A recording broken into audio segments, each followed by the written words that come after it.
Close your eyes. Imagine a world 10,000 years ago. For centuries, we have searched the depths of the Atlantic Ocean for a lost empire. But perhaps we have been looking at the wrong blue. Perhaps we should have been looking at the blue of the sky, reflecting off the sands of the Sahara. In the writings of Plato, an ancient philosopher who lived nearly 2,400 years ago, there is a description, precise, almost mathematical. He wrote of a city arranged in perfect concentric rings. 3 rings of water, 2 rings of land, and an opening to the sea in the south.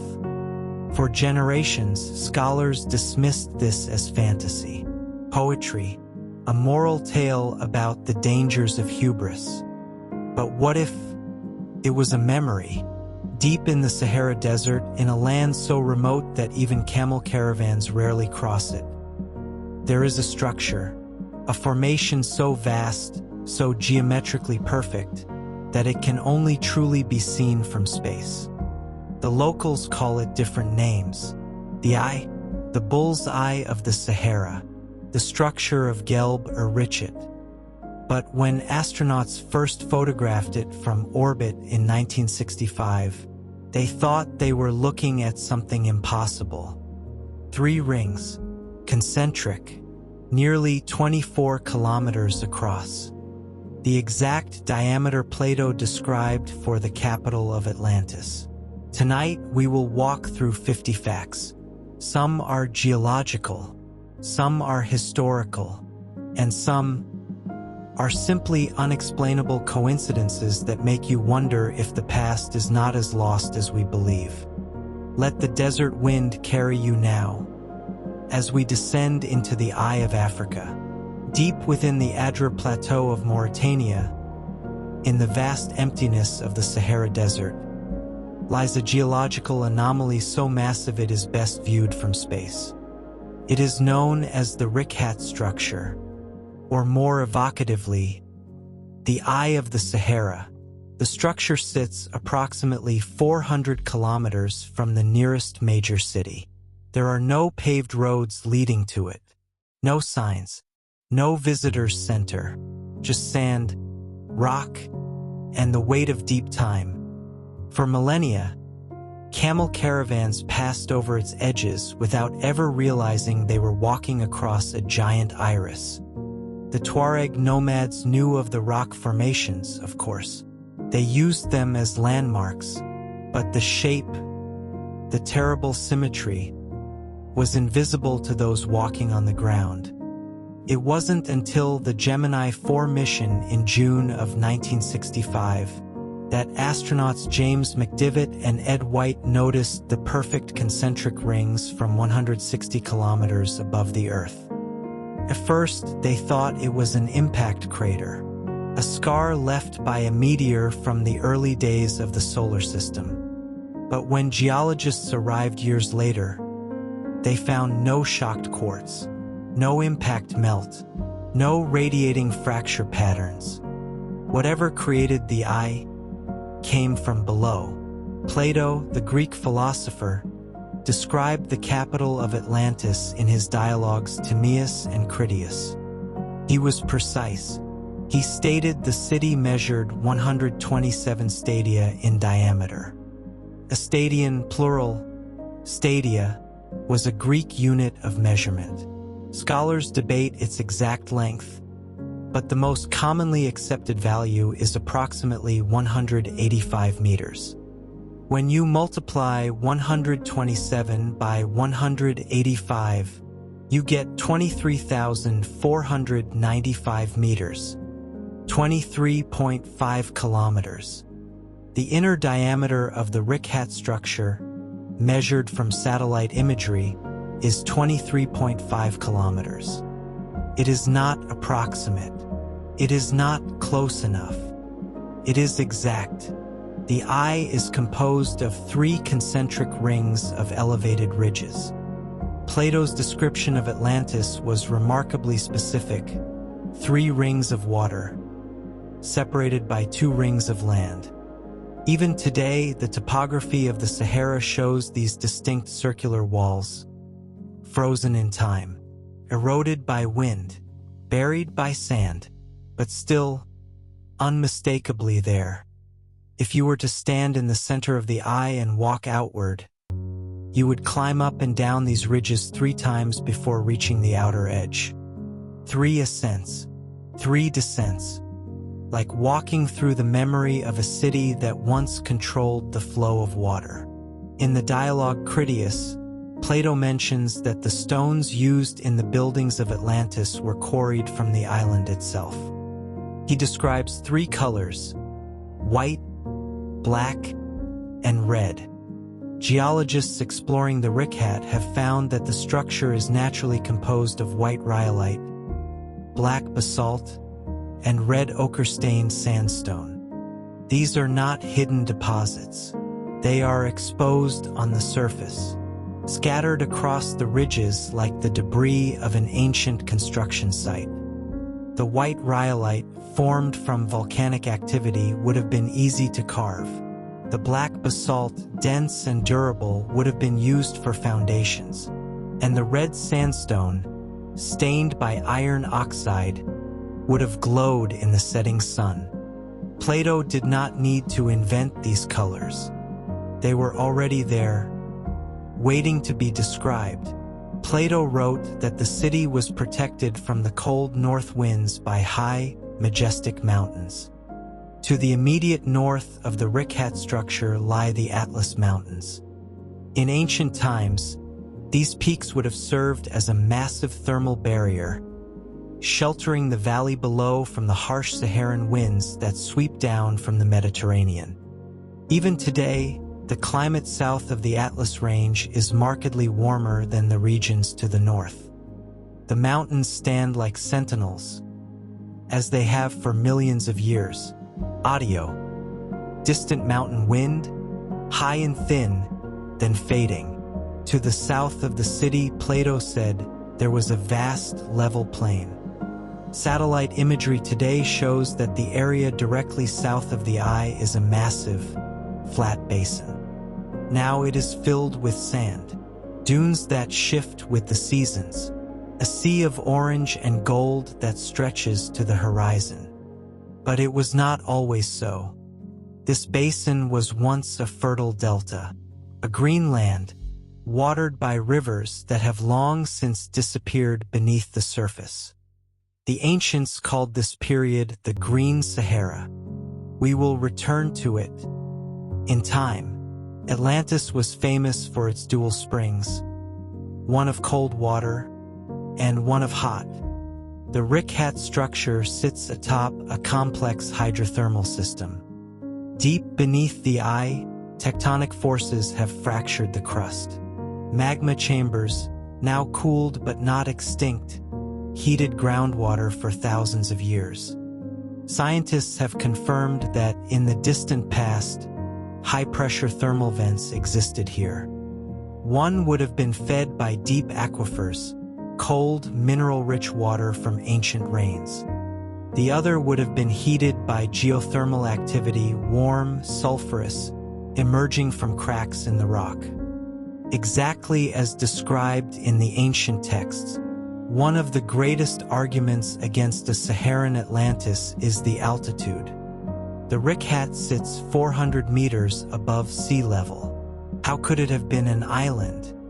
But here is the mystery. The Sahara is covered in a layer of sea salt. Not just traces, not microscopic deposits, but thick crusts of salt that stretch for hundreds of kilometers. You can find millions of seashells scattered across the desert floor. Oysters, clams, creatures that lived in shallow, warm seas. This suggests that the region has been catastrophically flooded by the ocean at least once in the recent geological past. Not millions of years ago, but within the memory of our species. The timeline of Atlantis' sinking roughly 11,600 years ago aligns perfectly with a period of global cataclysm known as the Younger Dryas. It was a time of massive sea level rises, meltwater pulses, the collapse of ice dams in North America.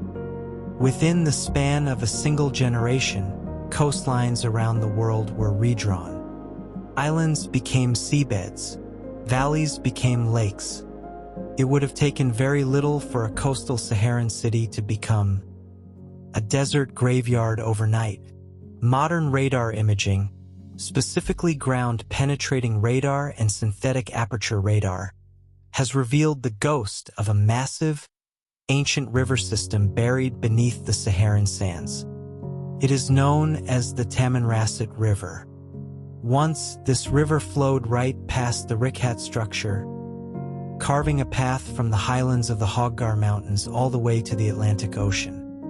It would have been wide, deep, navigable, exactly the kind of waterway Plato described as the opening to the sea. Today, it is invisible to the naked eye, but from space, you can still see the faint trace of its ancient course. Only a few thousand years ago, the Sahara was not a desert. Between approximately 11,000 and 5,000 years ago, the region experienced what scientists call the African Humid period. The Sahara was a land of deep lakes. Hippos wallowed in wetlands. Crocodiles basked on riverbanks. Grasslands stretched as far as the eye could see. This green Sahara era overlaps with the rise of early human civilizations. It means that a thriving society could have existed in the exact location of the eye during the time Atlantis was said to exist. Not as a myth, but as a memory. In the Critias, it is mentioned that there were a great number of elephants in the island of Atlantis. For centuries, skeptics pointed to the Sahara's aridity as proof that Plato was writing fiction. But fossil records now confirm that the African bush elephant roamed this exact region of Mauritania during the Holocene era.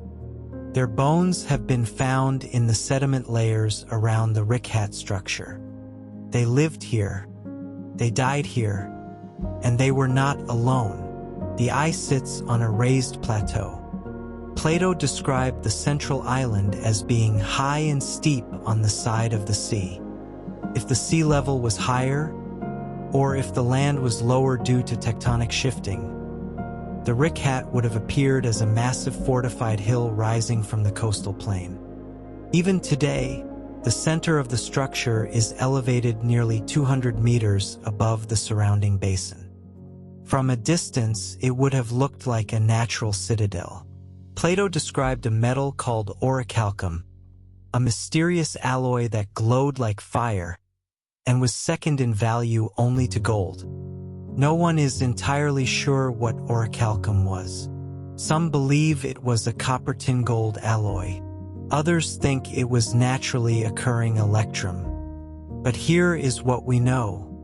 The rocks of the Richat Structure contain high concentrations of copper or gold deposits and rare minerals like barite and gypsum. If an ancient civilization had learned to smelt these ores together, they would have created an alloy that, when polished, would shimmer with a reddish-golden hue. Exactly as Plato described, we have walked through the geology, the measurements, the materials, but numbers alone do not build empires. Now, we enter the realm of narrative, of names, of maps drawn by hands that should not have known what they were drawing. This is where the mystery deepens. Plato described a vast canal system that surrounded the Great Plain of Atlantis. He wrote of a great ditch that was dug around the entire plain, measuring 3,000 stadia in circumference.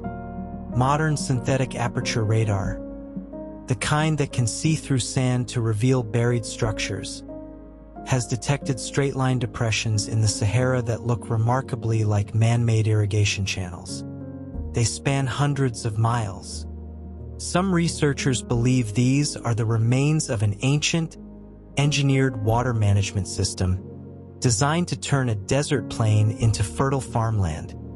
Or perhaps they are simply geological features, natural fissures in the rock. But the straightness of them is unsettling. Plato stated that Atlantis lay beyond the Pillars of Heracles. For centuries, scholars assumed this meant the Strait of Gibraltar, the narrow passage between Spain and Morocco. But Heracles, known to the Romans as Hercules, was said to have journeyed far beyond the Mediterranean. Some ancient texts place his pillars not at Gibraltar, but at the edge of the known world. If the pillars were symbolic, marking the boundary between civilization and wilderness, then the Sahara would fit perfectly. Beyond the mountains, beyond the green lands, into the burning void. Plato wrote that Atlantis waged war against Athens and other Mediterranean powers. This too was dismissed as allegory. But consider this. Around 11,600 years ago, the exact date Plato gives for Atlantis' destruction, there is archaeological evidence of a massive cultural disruption across North Africa and the Mediterranean. Settlements were abandoned. Trade routes collapsed. Entire civilizations seemed to have vanished. What if this wasn't coincidence? What if it was the echo of an empire falling? Plato lists the 10 sons of Poseidon who ruled Atlantis. Each son governed a different region of the empire. The names are strange, foreign-sounding even to Greek ears. Atlas, Gadirus, Amphirs, Evamen, Nesius. Some of these names survive in the geography of North Africa and Spain to this day. We will return to this. For now, just remember that names have power, and the past does not forget. Plato called Atlantis an island, but the Greek word he used, Nisos, is ambiguous. Can mean a literal island surrounded by water, or it can mean a distinct landmass, a region isolated by geography. If the Richat was surrounded by marshland, rivers, and perhaps an inland sea during the African Humid period, it would have been an island, in the truest sense, not floating in the ocean, but surrounded by water nonetheless. Audio. Faint sound of water lapping, almost subliminal, then fade. At the heart of Atlantis, Plato wrote, stood a magnificent temple dedicated to Poseidon and Cleito. It was surrounded by a golden wall. Inside, there was a statue of Poseidon driving 6-winged horses. The temple has never been found, but in the exact center of the Richat structure, there is a distinctive circular depression. Geologists call it a collapse feature, the result of volcanic subsidence. But to the untrained eye, it looks like the foundation of something that once stood tall. One of the arguments against the Richat being man-made is that it shows no signs of construction. But consider the timescale: 11,600 years. Stone weathers, mortar crumbles. Even the Great Pyramid of Giza, only 4,500 years old, has lost its outer casing. If Atlantis existed here, and was subsequently abandoned to wind, sand, and salt, what would remain? Perhaps only the shape, the memory of where walls once stood. Plato describes a ritual in which the kings of Atlantis would sacrifice a bull within the temple. Bull worship was common across ancient North Africa. The Berber tribes of Mauritania, descendants of the region's original inhabitants, still use bull motifs in their art and jewelry, and the eye itself, with its circular ridges, resembles the shape of a bull's eye. Perhaps the name was not given by modern geologists. Perhaps it was remembered We mentioned earlier the dual springs, one hot, one cold. But Plato goes further. He says the springs were used to create baths, some for the kings, some for the citizens, and some for the horses. Archaeologists have found no ruins of bathhouses in the Richat, but they have found something else: buried channels, stone-lined depressions that once carried water. If those channels were fed by the thermal springs, then the city would have had running water, heated water. In the middle of the desert, Plato wrote that the island produced all aromatics and fruit-bearing trees. Today, the Sahara is barren. But during the Green Sahara period, acacia trees, date palms, and wild olive groves thrived in this region. Pollen samples taken from ancient lake beds confirm this. The land was fertile until it wasn't. In the Critias, it is written that the plain of Atlantis yielded 2 harvests per year. One in winter, watered by rain. One in summer, watered by irrigation from the canals. This would only be possible in a region with a Mediterranean-like climate, not the harsh aridity of the modern Sahara. But during the African humid period, the climate was exactly that. Mild winters, warm summers, monsoon rains, 2 harvests, abundance. One of the great losses of history is the Library of Alexandria.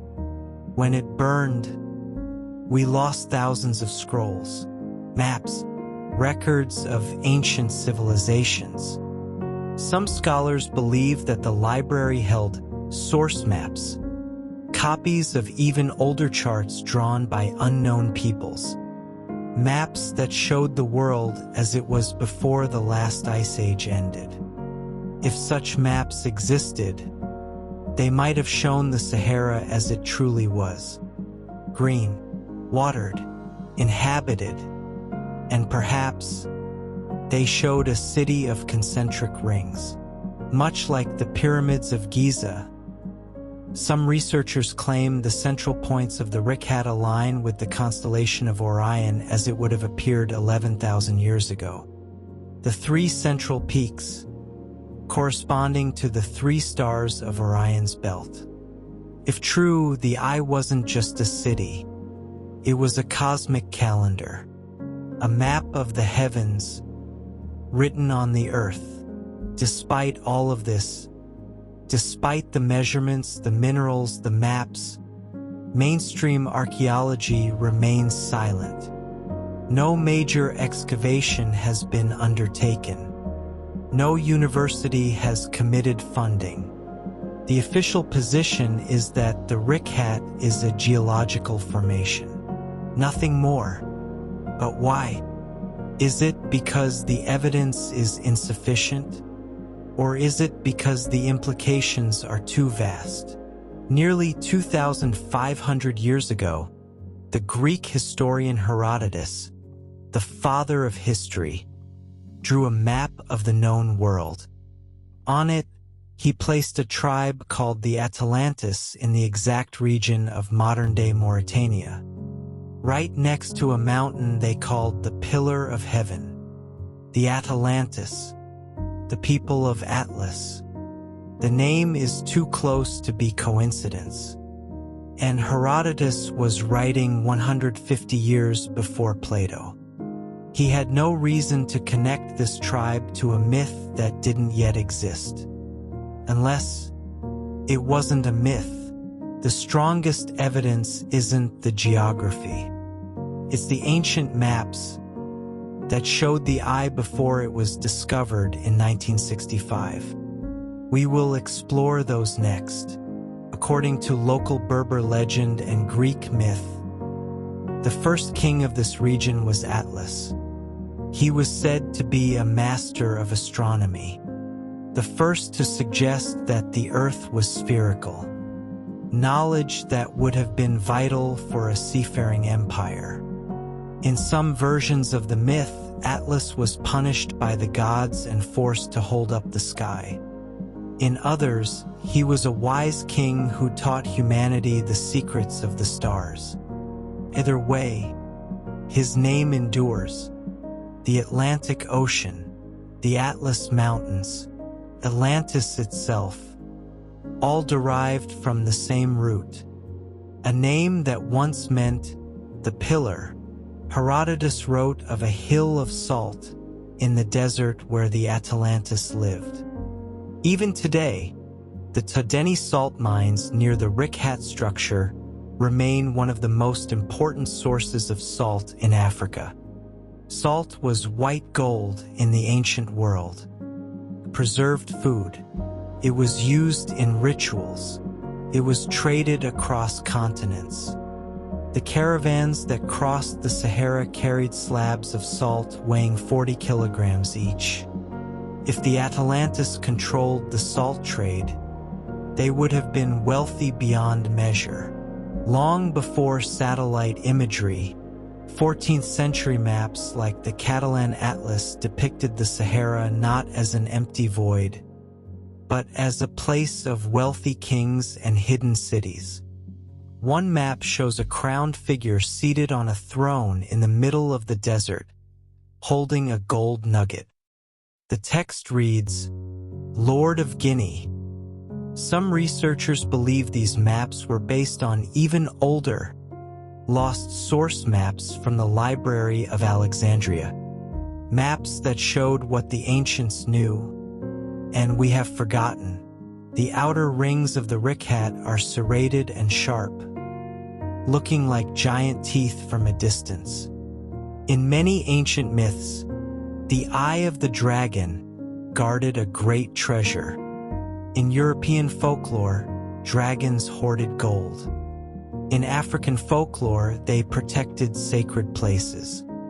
In Mauritania, the treasure may have been the city itself, guarded by the harshness of the desert, waiting for those brave enough to seek it. Plato claimed the walls of the city were sheathed in light. The sandstone of the Richat contains high levels of quartz.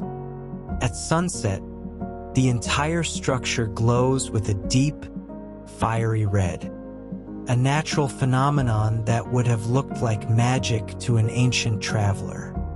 Imagine approaching the city at dusk, the walls glowing, the stones seeming to burn without flame.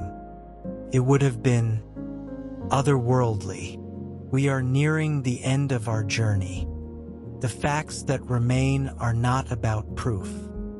They are about legacy, about the way the past whispers to us, through sand, through stone, through the names we no longer remember but cannot quite forget. Let the desert hold you now. Rest your eyes and listen. Plato described a massive ditch or canal that surrounded the Great Plain. Modern satellite synthetic aperture radar can see through the sand to reveal ancient straight-line depressions. Depressions that look remarkably like man-made irrigation channels, spanning hundreds of miles. If they were built by human hands, then the society that built them understood hydraulic engineering on a scale not seen again until the Romans. Or perhaps they were simply cracks in the earth, geological features, but the straightness of them is difficult to explain. In ancient times, the Greeks called all of North Africa Libya. Plato said Atlantis had subjected the parts of Libya within the columns of Heracles. If Atlantis was in Mauritania, it would have been the supreme power of the entire African continent, controlling trade routes, salt, copper, gold.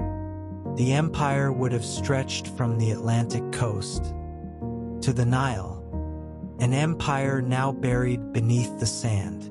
Plato lists the 10 sons of Poseidon who ruled Atlantis. The second son was named Gadirus, a name that survives today in the city of Gades, modern Cadiz, Spain. This suggests the empire wasn't just one island, but a network of colonies stretching from the Sahara to Europe. Perhaps what we call Atlantis was not a single city, but a civilization, a thalassocracy, a sea power that touched 3 continents. It is a strange coincidence that the names used by a Greek philosopher 2,000 years ago still echo in the geography of Africa today. If you've ever felt a strange connection to lost history, let me know in the comments. It helps me find more stories to tell you. And now, we return to the desert. While the eye may be the capital, the rest of the empire may be underwater. Off the coast of Mauritania lies the Argan Bank, a massive underwater plateau. It was dry land 11,000 years ago. Today, it remains one of the shallowest and most treacherous parts of the Atlantic. Fishermen avoid it, ships run aground, and beneath the waves, there are structures, anomalies detected by sonar, straight lines, right angles, perhaps nothing, perhaps everything. In the depressions around the Richat Structure, archaeologists have discovered megasites of animal bones. Hippos, whales, creatures of both land and sea. These remains are often found alongside human tools. Celt axes, stone blades. The bones suggest a catastrophic event that caught both land and sea creatures simultaneously. A flood, a sudden inundation, or perhaps a memory of the world turning. The Richat is unique for its alkalic igneous rocks. Deep within the rings, you can find rare blue carbonatite, a volcanic rock that is extremely rare on Earth. To an ancient society, these unique, colorful stones would have been seen as sacred. Royal materials, proof that the gods favored this place. Geologists have confirmed that during the last ice age, the Todeni Basin was a massive inland sea. This would have made the Richat Structure a literal island, matching Plato's description of Atlantis as a city surrounded by water, even in the middle of a continent, an island in a sea of sand that was once a sea of water. Geneticists have found a ghost population in the DNA of West Africans, an unknown group of hominids that contributed to the modern gene pool. Some wonder if this lost ancestor was the civilization that built the structures we now see as geological rings. Or perhaps they were simply another branch of humanity, lost to time.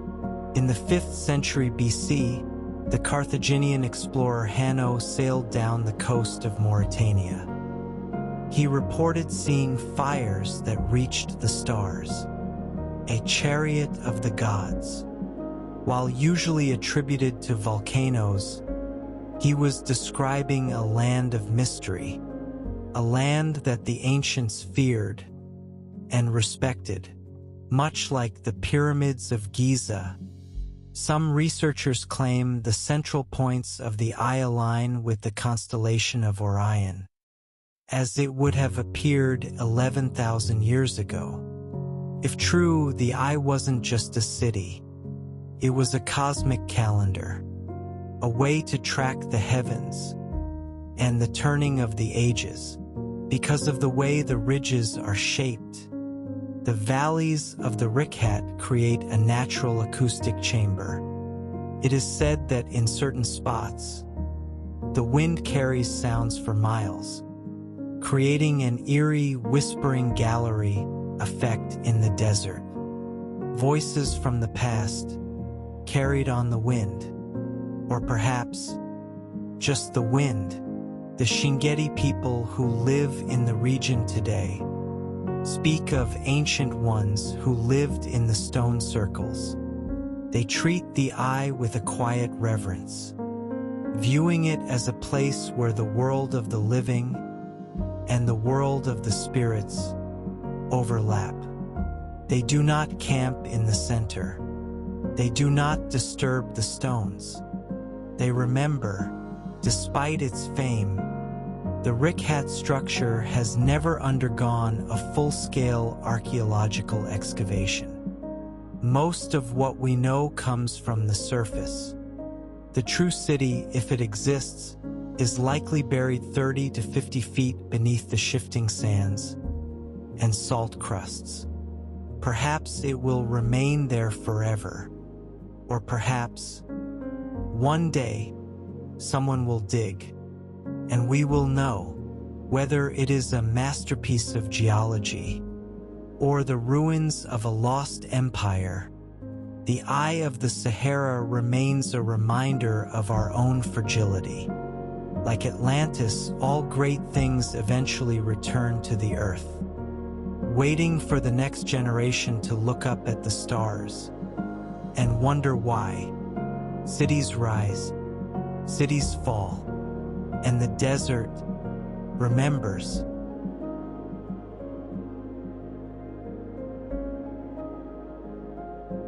As the sun sets over the dunes of Mauritania, the eye slowly fades into the shadows of the desert.